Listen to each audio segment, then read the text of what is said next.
Okay, whoops, window. Part 4 of what may become an infinite and ever-expanding series on consciousness. I came up with 3 questions that I think were, well, I didn't have a long time to think of it, but 3 questions on consciousness to try to pose the question to myself. Number 1, how does consciousness arise? Number 2, who experiences the consciousness? And number 3, what is consciousness? Okay, so how does consciousness arise? I would say consciousness arises through the gradual development of the brain in evolution. More and more I love answering these metaphysical questions with physics and biology because they are real answers. And there's something robustly satisfying about the fact that they're not wildly speculative, easily overturned, and just the products of the mind. But anyway, how does consciousness arise? I think it's pretty clear that consciousness arises through evolution. We've observed that evolution occurred on the Earth. We've observed consciousness in various states throughout evolution. We can see it in the current animal kingdom. Some animals seem to present more signs of consciousness than other animals. The human animal presents very many signs of consciousness, and furthermore, we have our own consciousness to experience. It sort of gives us direct insight to that. So I would say that consciousness arises as a product of evolution. That's the answer. Number 2, who experiences the consciousness? And I guess this is kind of, as I was thinking about my answers, this is kind of poking, like saying, no, you didn't really answer this previous question. Because what we want to know is not necessarily how you get from a rock to a person, and then what, do you add consciousness powder and then it becomes a conscious rock, which is then a personal rock. But who experiences the consciousness?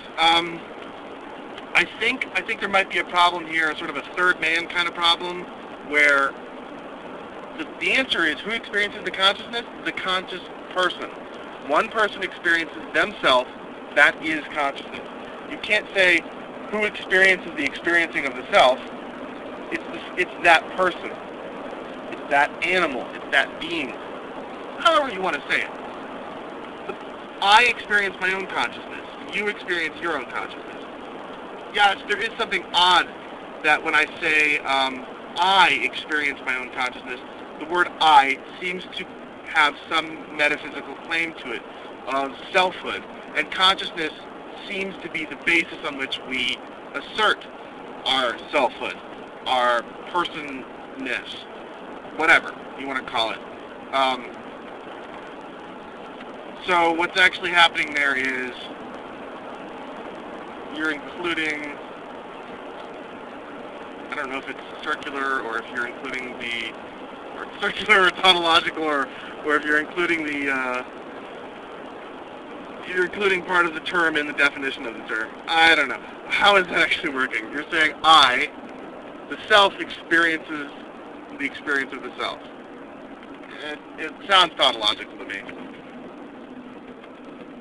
Or close to it. And that's fine. Tautologies are good.